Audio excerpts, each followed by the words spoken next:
How's everyone doing? Today I have a Blu-ray collection update with 9 pickups, and if you've seen any of these movies, definitely let me know what you think of them, and let me know which one of these is your favorite as well. Leave me those comments down below. And I picked all of these up from a seller who I purchased from before. I got all 9 of these titles right here for $40, so a little over $4 a piece. And I think that's amazing.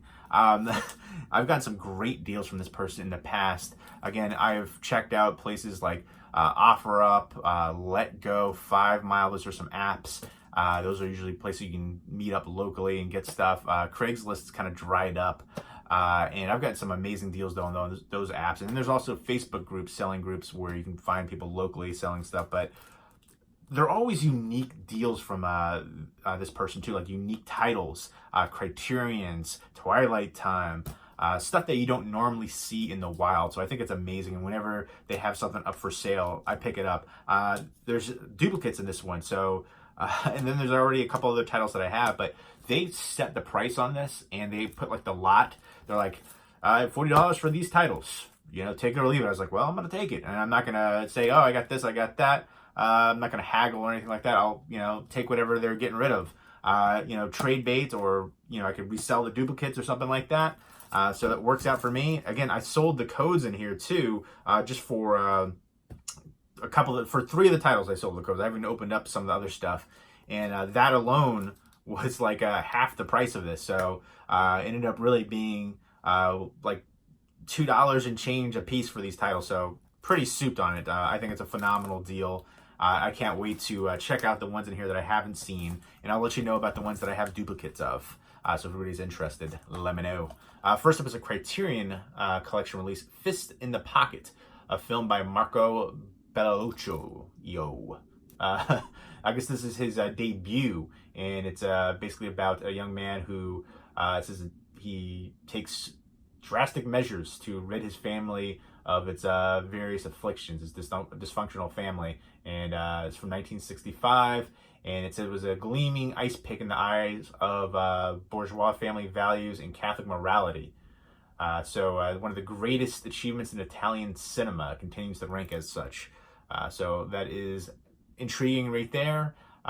It's 108 minutes. This is spy number 333 from the Criterion Collection, and some new special features in here too, including a new 4K digital restoration approved by Marco Bellocchio, and some interviews too. So definitely excited to check this one out. On the front cover, it almost looks like Brando. I'm gonna go ahead and open this one up and show you what the interior looks like. I haven't seen this one. I'm not familiar with it, but I do like Criterion Collection. I found a lot of amazing films through them. Back in the day, it used to be called Film School in a Box. If you're not familiar with Criterion Collection, right on the back, they always say, Criterion Collection is a continuing series of important classic and contemporary films. And you got the booklet. I always love what they do with the booklets. If you're a fan of the film, informative information. And then you have interior artwork too. It looks like a loving embrace right there. Watch, I turn the film on and it's going to be not a loving embrace. It sounds like it's going to be violence and kind of, it says, grotesquely dysfunctional family. He takes drastic measures. So I assume there's going to be violence right there and some possibly weird stuff going on. But excited to check that one out. That's one that I'm not familiar with, and I do love Criterion Collection as a company. Next up is Apocalypse Now. This is the final cut edition. This is a beautiful edition. I have a copy of this already. This is the 40th anniversary edition. It's a 6-disc set in here too. So it's the final cut in 4K Ultra HD, the original 1979, and then the Redux in 4K Ultra HD. And then you got the final cut on Blu-ray, the original, and then the Redux on Blu-ray, and special features on Blu-ray, and Hearts of Darkness on Blu-ray, which I remember watching Hearts of Darkness in film class way back in the day. I can't remember if it was an American film or which class it was, but I remember being fascinated by that documentary, which is about Apocalypse Now. I think they said in there that Martin Sheen had a heart attack on his birthday while filming, and Lawrence Fishburne was really young at the time too. But yeah, Brando, Sheen, just a great cast, and one of the greatest war films ever. Let me know what your favorite war movie is. But a beautiful addition for this. So if anybody is interested in purchasing or doing a trade for it, let me know. Same with the next couple ones right here. Ma. Octavia Spencer, I haven't seen it yet. I've got a copy for myself already. So one of them has like sticker residue on the front though. But besides that, looks to be good. Octavia Spencer looks like she's going to be playing a Misery-esque Kathy Bates kind of character right there. Obsessive with some college students. I don't know too much more about it. I haven't watched it yet, but I've heard good things. And it looks decently tense from the trailers. So looking forward to checking it out. But again, if you're interested in doing a trade or purchasing one of these, let me know. No digital copies in there because I sold digital copies. Godzilla King of the Monsters, which I have a 4K release for. So if everybody's interested in this one, let me know. The Blu-ray right here and DVD. Digital copies been redeemed already. But this one to me, it was kind of like a tale of two movies in here. All of the actual actors, you didn't really care about them. It's really just about the monsters. Godzilla, Mothra, Rodan, just all of them. King Ghidorah, and just fighting. And then, obviously humans mess everything up. So they're, trying to take Godzilla down and they realize he's their only hope. And very formulaic, predictable. The actors are decent. You got Millie Bobby Brown playing 11, obviously, in Stranger Things. She plays almost a very similar character here, I feel like. But I like the rest of the cast. We've got this is actually directed by Michael Dougherty, who did the movie Trick or Treat, which is a phenomenal film, horror anthology, which I can't wait for the sequel for that one. But it's Vera Farmiga, Kyle Chandler, a few other recognizable people in here. Sally Hawkins, Thomas Middleditch. Trying to see, there was somebody else. O'Shea Jackson Jr. Ken Watanabe. And music's by Bear McCreary, who does a lot of phenomenal scores. But yeah, I thought the cast were great actors, but I feel like you just didn't feel for their characters. You didn't care about the characters at all. All the like family drama that they're trying to do. The mother has a big part in it, and separated from the father. And Millie Bobby Brown's the daughter, and just all that aspect. I feel like it didn't work. I didn't care about any of them. And then Ken Watanabe, I wanted more from his character. I was like the only character I really liked. And there's another Sally Hawkins character too. I was like, it's too quick. I want to, but the effects in here are amazing. It looks phenomenal on home video. It's the action sequences here, the Godzilla fighting, that is amazing. That's the best part of this by far. And thankfully that is a good amount. The Godzilla movie that came out a few years ago, there was a lot of complaints about, Godzilla wasn't in it enough. The Bryan Cranston one, and I feel like they definitely listened, and they're like, this is mostly Godzilla in this one, and all the monsters and stuff. But I thought it was amazing. The visuals are stunning, very aesthetically appealing. Next up is Kung Fu League, which I have a copy of this already too. And so if you're interested, let me know on this one too. I don't know much about this one. When his manager prevents someone from getting the girl that he loves, he summons the help from legendary kung fu masters to learn the highest level of martial arts from the best in the history to defeat his enemies who stand in the way of getting the things he wants the most. I guess getting the girl. So he's mad about it and he wants to fight people, or I don't know how it plays out in here. Maybe the synopsis isn't always accurate to the film, so there could be more to it than just that. He has to defend her honor, maybe, or defend himself too.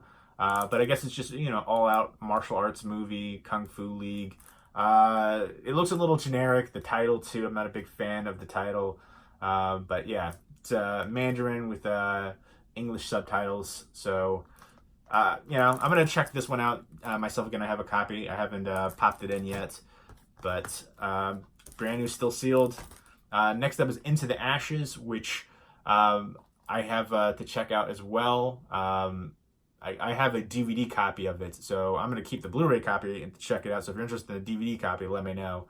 But this is basically a tale of a vengeance is what it sounds like. This guy who used to be a criminal kind of changes his whole way of life. He's got an honest job and a wife, and then basically his old crew, he must have taken money from them, and they basically take his wife. I don't know if they kill her or they just kidnap her, but he's there's a confrontation with the sheriff, who's also the father-in-law, and he's kind of torn between living this new life or getting vengeance on his enemies. And has Frank Grillo, Luke Grimes, Robert Taylor, and James Badge Dale. I really like James Badge Dale as an actor. He does a lot of low budget stuff. There he is, and a really talented actor. Frank Grillo too. I feel like he could be like Punisher. He has that kind of look down pat. But I'll be checking that one out soon. And next are a couple Twilight Time releases. Both are limited to 3,000 copies. The majority of Twilight Time releases are limited to like that. And I feel like that's the future for physical media. I don't think physical media will ever be phased out completely, especially with vinyl records doing so well. But I think it's going to be limited. Like, big budget releases like Ma and, Apocalypse Now, they're going to be just not to 3,000, but maybe like 100,000, 300,000, something like that. It makes me think of like the old Anchor Bay special edition 10s that they had for DVD and all the Anchor Bay special editions box sets and stuff like that. Or, just regular like standalone DVDs, but they were like limited edition. They were like limited to 100,000. I was like, that's not that limited. Or 500,000, like crazy high numbers. 75,000, I think was another one. It's like still very high, especially in, taking into consideration these ones are 3,000 copies. So I think that's going to be the future. Big studios like that will be limited to like 100,000, 300,000, something like that. Smaller studios will be 3,000. But this is Wild in the Country with Elvis. And Elvis, I guess, is playing, it says where is it? A young and talented Shenandoah Valley delinquent.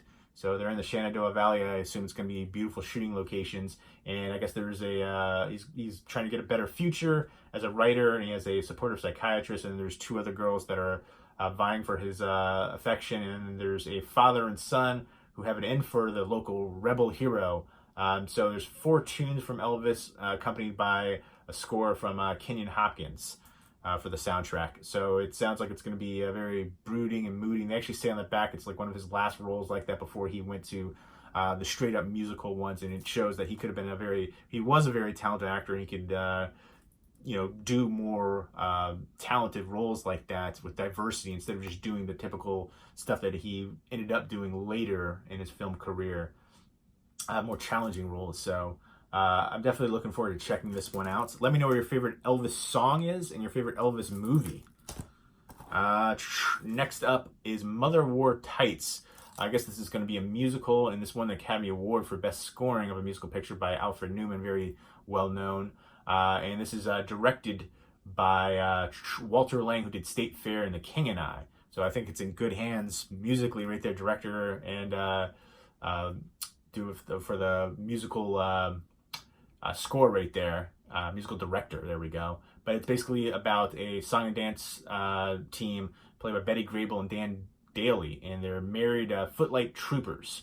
And it's kind of this is a warm vaudeville family Valentine. And I guess there's kids in there too, and I guess they're going to be part of the production. And it sounds like it's going to be, musical-wise, I think if you're a fan, you probably like this one. I'm going to give it a shot. I'm very hit or miss on musical. I'm not the biggest fan, but I do like some of the classics, like Singing in the Rain. But a lot of the modern ones, I'm not a big fan of. I did like La La Land. I did like Greatest Showman, but I also didn't like a lot of the other very popular ones, especially Chicago. I was not a fan of that one. I think that's one of the worst Academy Award winning Best Pictures ever. With In the Hands of the musical director and the director himself, I think this sounds like it has a potential to be a really good musical. So there you go. Those are the 9 pickups for $40. But then when I sold the codes, it was like $20. So essentially like $2 a pop at the end. And I still didn't even open this one up to sell the code off of that one, Apocalypse Now. But again, let me know if you're interested in any of these. Apocalypse Now, Ma, Godzilla, Kung Fu League, Into the Ashes, the DVD. And I do have a Blu-ray copy of this too, Wild in the Country. I have my own copy of it. So if you're a fan of this one, Wild in the Country, let me know. We can work out a trade, or if you want to purchase it, let me know. So yeah, again, a lot of times I'll pick up, they have the lot already preset. So even if I have the titles, I can't pass up the deal for that. At a Criterion, for what I'm in the very beginning paying $4 for, but essentially paying $2 by the end. Apocalypse Now, 4Ks, Criterions, new releases, Twilight Time limited to 3,000. Usually Twilight Times are like $25 to $35 a pop. Criterion, usually around $25. Even when they're on sale, it's still like $20. 4K titles, new release horror. You can't say no to this. Big blockbuster like Godzilla. So definitely excited. Again, I always look forward to what they have. They usually have really unique stuff as far as their titles that you don't normally see out in the wild. So I'm all for it. Let me know what you think of this. Was it a good deal? Of course, it was a good deal. It was a great deal. But let me know what your favorite was, title-wise, from this, and let me know if you've seen them and what you think of them, and what your favorite war movie is. Your favorite recent horror movie too. Your favorite monster movie, and again, your favorite Elvis movie and Elvis song. Leave me those, and your favorite musical. Give me your favorite musical too, and your least favorite Academy Award winning Best Picture. Leave me those comments down below. Hope everyone's doing well. Take care.